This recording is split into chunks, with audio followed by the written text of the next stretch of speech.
வணக்கம். செந்தணலின் பிரதான செய்திகள். விரிவான செய்திகளுக்கு முன் தலைப்புச் செய்திகள். தமிழ் தேசிய மக்கள் முன்னணியை சந்திப்பதற்கு தமிழரசு கட்சி வேண்டுகோள். சமஷ்டி கோரிக்கையை முன்வைத்து 100 நாள் போராட்டம் கிளிநொச்சியில் இன்று ஆரம்பம். ஆடைகளின்றி அடித்து நொறுக்கப்பட்டு செம்மணியில் புதைக்கப்பட்ட குழந்தைகள் சிறிதரன் பகிரங்கம். வெடித்த சர்ச்சை, நல்லூர் ஆலய வளாகத்தினுள் பாதணியுடன் நுழைந்த காவல்துறை அதிகாரி. செம்மணியில் மேலும் 3 எலும்புக்கூடுகள் கண்டுபிடிப்பு. கிளிநொச்சியில் விபத்துக்குள்ளான பிரதி காவல்துறை மா அதிபர் பயணித்த வாகனம்.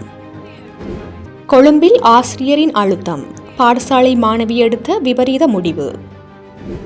டொனால்ட் ட்ரம்பின் வரி அதிகரிப்பில் சிக்கிக்கொண்ட கனடா.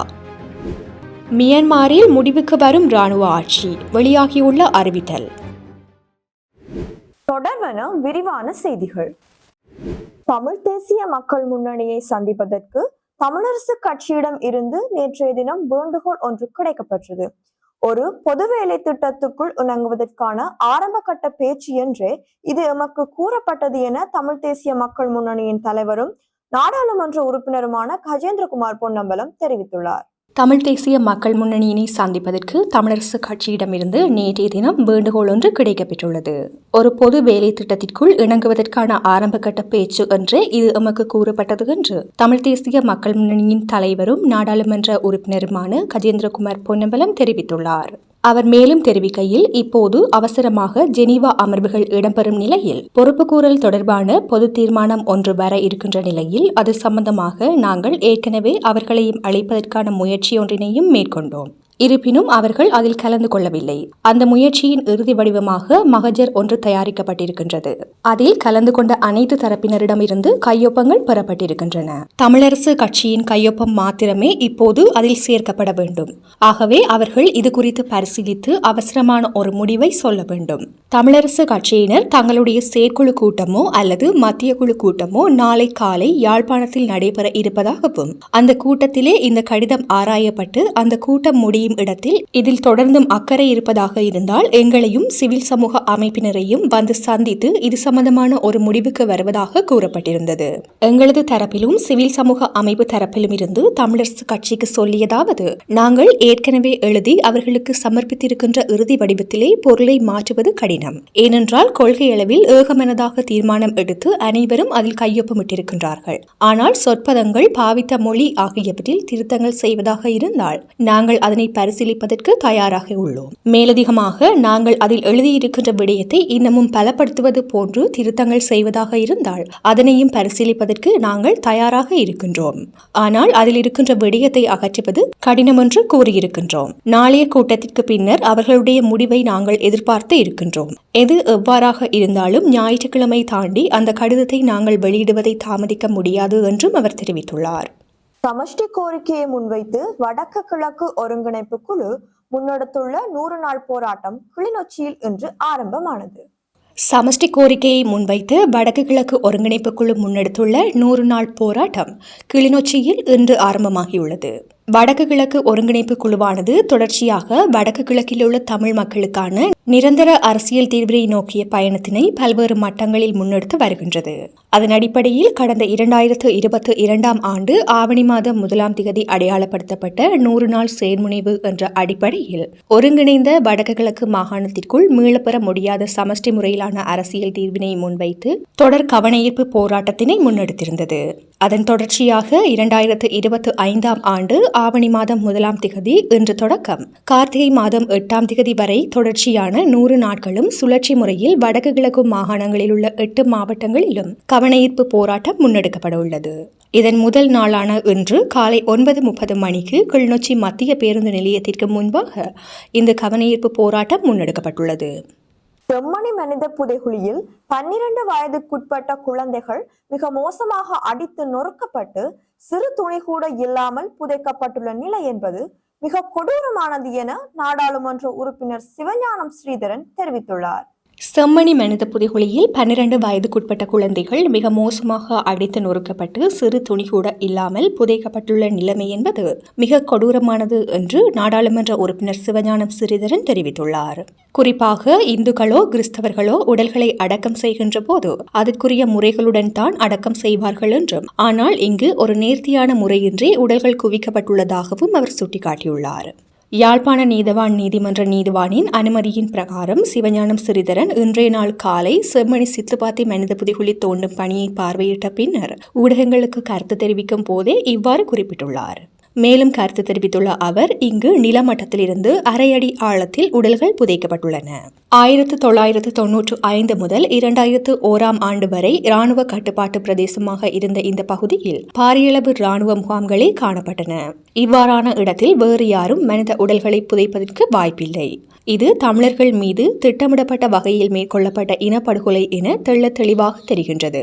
சிங்கள அரசுகளால் மேற்கொள்ளப்பட்ட இனப்படுகொலையின் வடிவங்களை இந்த இடத்தில் காண முடிகின்றது. இது குறித்து சர்வதேச விசாரணை நடத்தப்பட வேண்டும். இந்த புதைகுழி ஆய்விற்காக உலகத்தில் உள்ள தொழில்நுட்பங்கள் பயன்படுத்தப்பட வேண்டும் எனவும் தெரிவித்துள்ளார். வரலாற்று சிறப்புமிக்க நல்லூர் கந்தன் ஆலய பெருந்திருவிழா ஆரம்பமாகி நடைபெற்று வருகிறது. இந்நிலையில் இன்று காலை காவல்துறை அதிகாரி ஒருவர் காலணியுடன் ஆலய வளாகத்தினுள் நடமாடியதை அவதானிக்க முடிந்தது. வரலாற்று சிறப்புமிக்க நல்லூர் கந்தன் ஆலய பெருந்திருவிழா ஆரம்பமாகி நடைபெற்று வருகின்றது. இந்த நிலையில் இன்று காலை காவல்துறை அதிகாரி ஒருவர் காலணியுடன் ஆலய வளாகத்தில் நடமாடியதை அவதானிக்க முடிந்திருந்தது. இது குறித்து ஆலய தரப்பினர் ஏன் மௌனம் காக்கின்றார்கள் என்று பொதுமக்கள் கேள்வி எழுப்பியுள்ளனர். பக்தர்கள் அங்க பிரதிஷ்டை செய்வதனால் குறித்த பகுதிக்குள் காலணியுடன் உள்நுழைவதற்கு அனுமதி கிடையாது. மேலும் வெளிநாட்டு தூதுவர்களோ அமைச்சர்களோ உயர் அதிகாரிகளோ வந்தால் கூட உரிய முறைப்படி காலணிகளை அதற்குரிய இடங்களில் கலற்றிவிட்டுதான் ஆலய வளாகத்தினுள் உள்நுழைவது வழமை. இவ்வாறானதொரு சூழ்நிலையில் குறித்த காவல்துறை அதிகாரி காலணியுடன் உள்ளே நுழைந்தமை மக்கள் மத்தியில் விசனத்தை ஏற்படுத்தியுள்ளது. இந்த நிலையில் திருவிழா ஆரம்பமான அன்றைய தினம் இராணுவ வாகனம் ஒன்றும் அத்துமீறி ஆலய வளாகத்தினுள் நுழைந்தமை சர்ச்சையை ஏற்படுத்தியிருந்தமை குறிப்பிடத்தக்கது. யாழ் செம்மணி பகுதியில் உள்ள மனித புதைகுழிகளில் இருந்து புதிதாக 3 எலும்புக்கூட்டு தொகுதிகள் அடையாளம் காணப்பட்டுள்ளன.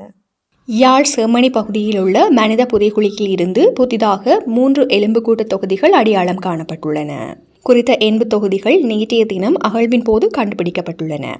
அத்தோடு ஏற்கனவே அடையாளம் காணப்பட்ட மனித எலும்புக்கூட்டு தொகுதிகளில் 3 முற்றாக அகழ்ந்து எடுக்கப்பட்டுள்ளது. செம்மணி அகழ்வு பணிகள் 2ஆம் கட்டத்தின் 26வது நாள் நேற்று முன்னெடுக்கப்பட்டது. இதன் அடிப்படையில் நேற்றைய தினம் அகழ்ந்து எடுக்கப்பட்ட 3 எலும்புக்கூட்டு தொகுதியுடனாக மொத்தமாக 105 எலும்புக்கூட்டு தொகுதிகள் முற்றாக அகழ்ந்து எடுக்கப்பட்டுள்ளது. அத்துடன் இதுவரையில் 118 எலும்புக்கூட்டு தொகுதிகள் அடையாளம் காணப்பட்டுள்ளமை குறிப்பிடத்தக்கது. வடக்கு மாகாண பிரதி காவல்துறை மா அதிபர் பயணித்த வாகனம் கிளிநொச்சியில் மாட்டுடன் மோதி விபத்துக்குள்ளாகியுள்ளது. வடக்கு மாகாண பிரதி காவல்துறை மா அதிபர் பயணித்த வாகனம் கிளிநொச்சியில் மாட்டுடன் மோதி விபத்துக்குள்ளாகியுள்ளது. கிளிநொச்சி காவல்துறை பிரிவுக்கு உட்பட்ட பரந்தன் முல்லை வீதியின் 2வது மைல்கல் பகுதியில் இன்று இந்த விபத்து இடம்பெற்றுள்ளது. கட்டாக்காலி மாடுகள் திடீரென வீதியின் குறுக்கே சென்றமையால் பிரதி காவல்துறை மா அதிபர் பயணித்த வாகனம் மாட்டுடன் மோதியதில் இந்த விபத்து இடம்பெற்றுள்ளதாக தெரிவிக்கப்படுகின்றது. குறித்த வாகனத்தில் 2 மாடுகள் மோதுண்ட நிலையில் அவை உயிரிழந்துள்ளதாக குறிப்பிடப்படுகின்றது. வடக்கு மாகாண பிரதி காவல்துறை மா அதிபர் தருமபுரம் காவல் நிலையத்தில் பெண்கள் மற்றும் சிறுவர் தொடர்பான அலுவலகத்தை திறந்து வைப்பதற்கு சென்றபோதே இந்த விபத்து இடம்பெற்றுள்ளதாக தெரிவிக்கப்படுகின்றது. கொழும்பின் புறநகர் பகுதியான ஹோமாகம பிரதேசத்தில் பிரபலமான பாடசாலையைச் சேர்ந்த 15 வயது மாணவி ஒருவர் உயிரை மாய்த்து கொண்ட சம்பவம் அதிர்ச்சியை ஏற்படுத்தியுள்ளது. கொழும்பின் புறநகர் பகுதியான ஹோமாகம பிரதேசத்தில் பிரபலமான பாடசாலையைச் சேர்ந்த 15 வயது மாணவி ஒருவர் உயிரை மாய்த்து கொண்ட சம்பவம் அதிர்ச்சியை ஏற்படுத்தியுள்ளது. தவணை பரீட்சையில் குறைந்த மதிப்பெண்கள் பெறுவதால் தனது வகுப்பாசிரியர் தொடர்ந்து அளித்த அழுத்தத்தை தாங்க முடியாமல் குறித்த மாணவி உயிரிழந்துள்ளதாக நுகைகொட பிரிவின் மூத்த காவல்துறை அதிகாரி ஒருவர் தெரிவித்துள்ளார். 4 பேர் கொண்ட குடும்பத்தில் அவர் இளையவர் எனவும் மாணவியின் தந்தை அதே பகுதியில் உள்ள மற்றொரு பாடசாலையின் அதிபர் எனவும் காவல்துறையினர் குறிப்பிட்டுள்ளனர். உயிரிழந்த மாணவி ஹோமாகம பகுதியைச் சேர்ந்த 15 வயதான மாணவி என்று காவல்துறையினர் தெரிவித்துள்ளனர். குறித்த சிறுமி பாடசாலையில் நடைபெறும் தவணை பரீட்சைக்கு முகம் கொடுத்துள்ளார். குறைந்த மதிப்பெண்கள் பெற்றதால் வகுப்பாசிரியர் தொடர்ந்து மாணவிக்கு ஆலோசனை வழங்கி வந்துள்ளார். மற்ற மாணவர்கள் முன்னிலையில் தொடர்ந்து தீட்டியதால் மன அழுத்தத்தில் இருந்த மாணவிக்கு சமீபத்தில் தலைவலி ஏற்பட்டுள்ளது. பின்னர் மருத்துவ சிகிச்சை காரணமாக பாடசாலை செல்ல முடியாததால் மருத்துவ பரிந்துரையை கொண்டு வருமாறு பாடசாலை அறிவுறுத்தியுள்ளது. எனினும் பரிந்துரையுடன் கூடிய மருத்துவ அறிக்கையை அவரால் கொண்டுவர முடியாததால் அன்றைய தினம் வகுப்பாசிரியர் மாணவியை பாடசாலையின் ஒழுக்காற்று அதிகாரியிடம் ஒப்படைத்து மாணவிக்கு சில தண்டனைகள் விதிக்கப்பட்டதாக கூறப்படுகின்றது. இதனால் வருத்தமடைந்த மாணவி வீட்டிற்கு சென்று உயிரை மாய்த்துக் கொள்ள முயற்சித்து மருத்துவமனையில் அனுமதிக்கப்பட்ட போதிலும் அவர் உயிரிழந்துள்ளார். இந்த நிலையில் சம்பவம் தொடர்பிலான மேலதிக விசாரணைகள் முன்னெடுக்கப்பட்டு வருகின்றன. இனி சர்வதேச செய்திகள். கனடாவுக்கான இறக்குமதி வரியை 25% இருந்து 35% அமெரிக்க ஜனாதிபதி டொனால்ட் ட்ரம்ப் உயர்த்தியுள்ளார். கனடாவுக்கான இறக்குமதி வரியை 25% இருந்து 35% அமெரிக்க ஜனாதிபதி டொனால்ட் ட்ரம்ப் உயர்த்தியுள்ளார். இது இன்று முதல் நடைமுறைக்கு வருகின்றது. சட்டவிரோத போதைப்பொருள் நெருக்கடியில் கனடாவின் இயலாமை போக்கு மற்றும் அமெரிக்காவுக்கு எதிரான பழிவாங்கும் கொள்கை காரணமாகவே கனடாவிற்கு இந்த வரி உயர்வு அறிவிக்கப்பட்டுள்ளதாக வெள்ளை மாளிகை தெரிவித்துள்ளது. இதேவேளை மெக்சிகோவுக்கு மாத்திரம் அதிக வரி விதிப்பை ட்ரம்ப் 90 நாட்களுக்கு இடைநிறுத்தியுள்ளார். ஏற்கனவே இங்கிலாந்து மற்றும் ஐரோப்பிய ஒன்றியம் என்பன இந்த வரி விதிப்பு தொடர்பில் அமெரிக்காவுடன் உடன்படிக்கைகளை செய்துள்ளன என்பது குறிப்பிடத்தக்கது. மியான்மரில் 4 ஆண்டாக உள்ள இராணுவ அவசர நிலை முடிவுக்கு கொண்டு வரப்பட்டு அடுத்த 6 மாதங்களுக்குள் நாடாளுமன்ற தேர்தலை நடத்த அரசாங்கம் திட்டமிட்டுள்ளது. மியான்மரில் 4 ஆண்டுகளாக உள்ள இராணுவ அவசர நிலைமை முடிவுக்கு கொண்டு வரப்பட்டு அடுத்த 6 மாதங்களுக்குள் நாடாளுமன்ற தேர்தலை நடத்துவதற்கு அரசாங்கம் திட்டமிட்டுள்ளது. மியான்மரில் கடந்த 2020 கடைசியாக தேர்தல் நடைபெற்றுள்ளது. இதில் ஆங் சான் சூகியின் கட்சி பெரிய வெற்றி பெற்ற நிலையில் இந்த தேர்தலில் மோசடி நடந்ததாக கூறி 2021 ஆண்டு அரசை கலைத்துவிட்டு இராணுவம் ஆட்சியை கைப்பற்றியது. இதனை அடுத்து ஆங் சான் சூகி கைது செய்யப்பட்டார். அவசர நிலையை அறிவித்து இராணுவத்தின் தளபதி அதிகாரத்தை கைப்பற்றியதால் எதிர்ப்பு தெரிவித்து நாடு முழுவதும் பாரிய போராட்டங்கள் இடம்பெற்றன. அப்போது போராட்டக்காரர்கள் மீது இராணுவம் வன்முறையை கட்டவிழ்த்துவிட்டது. போராட்டக்காரர்களுக்கும் இராணுவத்தினருக்கும் இடையே ஏற்பட்ட இந்த மோதலில் இதுவரையில் ஆயிரக்கணக்கானோர் கொல்லப்பட்ட நிலையில் பல்லாயிரக்கணக்கானோர் கைது செய்யப்பட்டு சிறையில் அடைக்கப்பட்டனர். இராணுவ ஆட்சியை முடிவுக்கு கொண்டு வர வேண்டும் என ஐக்கிய நாடுகள் சபை மற்றும் உலக நாடுகள் பலவும் வலியுறுத்தி வருகின்றன. இந்த நிலையில் இராணுவ ஆட்சித் தலைவர் மின் ஆங் ஹிலியாங் செய்தியாளர்களை சந்தித்து பேசினார். அப்போது அவர் தெரிவித்ததாவது, தேர்தலில் மோசடி நடைபெற்றதால் தான் அரசாங்கம் கவிழ்க்கப்பட்டது. எனவே நேர்மையான முறையில் தேர்தல் நடாத்தி மக்களால் தேர்ந்தெடுக்கப்படும் தலைவரிடம் அதிகாரங்கள் ஒப்படைக்கப்படும். இதனால் அடுத்த 6 மாதங்களுக்குள் நாடாளுமன்ற தேர்தலை நடத்துவதற்கு அரசாங்கம் திட்டமிட்டுள்ளது. இதற்காக 4 ஆண்டுகளாக உள்ள இராணுவ அவசர நிலைமை முடிவுக்கு கொண்டு வரப்பட்டுள்ளது என தெரிவித்துள்ளார். இத்துடன் செய்திகள் நிறைவடைகின்றன. வணக்கம்.